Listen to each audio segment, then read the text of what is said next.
En el episodio de la República Democrática del Congo estuvimos comentando que Bélgica era un estado tapón creado para evitar que las grandes potencias europeas se pegasen por controlar Europa. La colonia de su rey, ese Congo de Leopoldo II, también sufrió un destino similar, que era frenar las ambiciones de conquista de británicos y franceses. Y la historia está plagada de territorios cuya función parece ser la de estar en medio. Y no suelen tener historias nada amables. Por eso hoy, en No es el fin del mundo, te explicamos qué es un estado tapón. EO me explica, la versión corta de No es el fin del mundo. Y para explicarnos esta historia de los estados tapones, se ha venido al estudio Alba Leiva. ¿Qué tal, Alba? Pues aquí estamos, muy bien. Pues nada, un tema bien interesante que habíamos alargado mucho porque hemos hablado muchas veces de estados tapón. Lo habíamos mencionado ya varias veces de esto es un estado tapón, que ya lo explicaremos. Bueno, pues aquí está la explicación. Pero primero una noticia de alcance. Sí. Importante. Importantísima. Era un anuncio de suma importancia y todavía mayor interés. Insertar y es que, redoble de tambores. Claro, un redoble de tambor aquí. El día, apunta, por favor, si estás en el coche, para en el arcén y coge papel y boli. El día, martes 24 de septiembre, habrá un episodio de No es el fin del mundo en directo. ¡Bien! Ojo ahí, ojo, cuidado. Vamos a hacerlo, ya digo, este martes 24 en la Academia de Cine en Madrid, en la sala de cine que tienen. Va a ser a las 7 de la tarde y va a ser imprescindible acudir con entrada. Si no, a la calle. ¿Y cómo se consigue la entrada? Para empezar, van a ser gratuitas, o sea, no hay que aflojar dinero, y estarán disponibles a partir de este jueves 19 en la web de la Academia de Cine.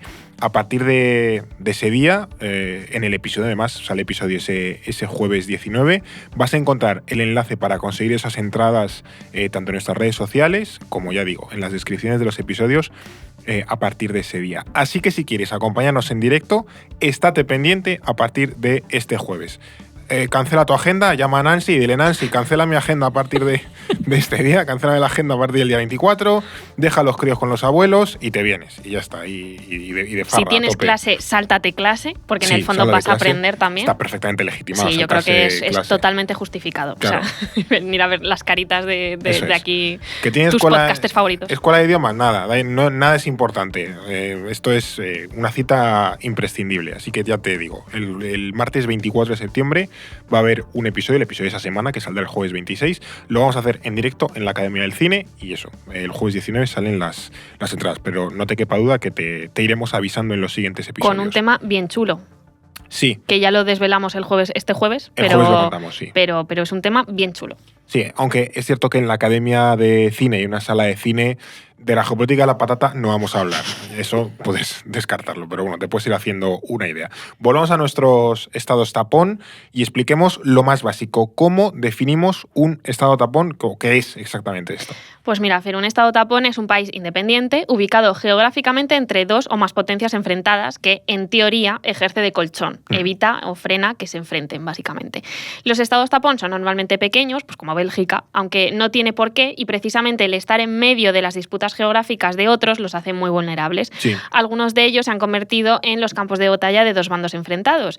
De hecho, bueno, mencionábamos a Bélgica, que es un muy buen ejemplo de estado tapón, porque nació como iniciativa de los británicos en 1830, como un país que ejercía de colchón entre los franceses y los pueblos germánicos, cuando se estaba definiendo ahí un poco todo, ¿no? Sí, la Europa posnapoleónica. Exacto.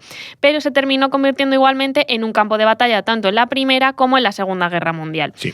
Otro ejemplo, y un país del que ya hemos hablado en profundidad en este podcast, es Polonia, que nace gracias a la Paz de Versalles y enseguida se convierte en un territorio que ejerce de tampón al expansionismo alemán o al soviético. Esto, por supuesto, pues no evitó que durante la Segunda Guerra Mundial pues Alemania y la Unión Soviética acordaran repartírselo en este tratado de pacto de... Molotov-Ribbentrop. No me salía Ribbentrop, Molotov-Ribbentrop. Sí, estos estados son tapón, pero a veces no taponan mucho, sino que el agua se lleva el tapón. Pero bueno, es un poco la idea. Esto es muy de la Europa de esa época, lo de crear territorios que hiciesen colchón entre potencias, un poco bismarckiano, o de jugar demasiado al Risk. Tenemos el precedente del Congreso de Viena de 1815, que estableció Países Bajos, Suiza y Piamonte y Cerdeña, futura Italia, pero entonces era un reino más pequeño, como ese freno a la expansión francesa, como taponcitos a la Francia postnapoleónica. Y en realidad es curioso cómo trasladaron aquellas lógicas que ya se aplicaban en Europa o en África. También la carrera colonial es eso. Total. La gran diferencia es que en Europa aprovechaban los sentimientos nacionales o la existencia de ciertos reinos para favorecer la creación de estados-nación que equilibrasen el territorio, ¿no? Esas competiciones que existían. Mientras que en el caso de África, pues les daba exactamente igual quién vivía ya en ese territorio o cuál era su identidad, porque organizaron un reparto de poder entre ellos. Sí. Y así, bueno, pues antes que citabas en la introducción a la República Democrática del Congo, que es un episodio del que hablamos mucho, así pues pudo tener Leopoldo II un territorio privado inmenso en medio de África, porque en la conferencia de Berlín lo vieron como un buen colchón a este expansionismo británico y francés, ¿no? Daba igual lo que pensasen pues las tribus y reinos que ya habitaban esa región. Sí, era un ejercicio imperialista en su máxima expresión. Hemos hablado de Europa y África, pero no sé si en otros continentes existen o se han creado otros estados tapón. Pues por supuesto que existen y de hecho hay muchos ejemplos. En Asia, un caso paradigmático es Afganistán, que en el siglo XIX sirvió como barrera entre el imperio ruso, que dominaba buena parte de Asia Central, y el imperio británico, que controlaba buena parte del subcontinente indio, ¿no? Y ahí estaba en medio Afganistán. También Mongolia, que en la Guerra Fría separaba a una China y a una Unión Soviética que se llevaban bastante mal, a pesar de que formaban parte del mismo bloque. Otros ejemplos asiáticos más actuales son Nepal y Bután, que separan India y China, dos países que sí se han enfrentado, donde hacen frontera directa, que es justo la región de Cachemira, que muchas veces hablamos, obviamente, de el foco más típico de ese conflicto, que es Pakistán-India, ¿no? Sí. Pero también hay una vertiente con China. Sí, los chinos están también por ahí en medio. Sí. Y luego, en cuanto a América, los ejemplos más claros son Paraguay y especialmente Uruguay, que ejercen de tapón entre los gigantes de Brasil y Argentina, que eran dos países que estaban enfrentados en la primera mitad del siglo XIX. Sí, varias guerras bastante grandes. De hecho, el Paraguay actual es más pequeño que el Paraguay original, que se lo van ahí comiendo a trozos. La sensación que me queda es que estos estados tapón son un concepto ya un poco antiguo, un poco de modé, propio de la competición imperialista y a la época más clásica de la geopolítica.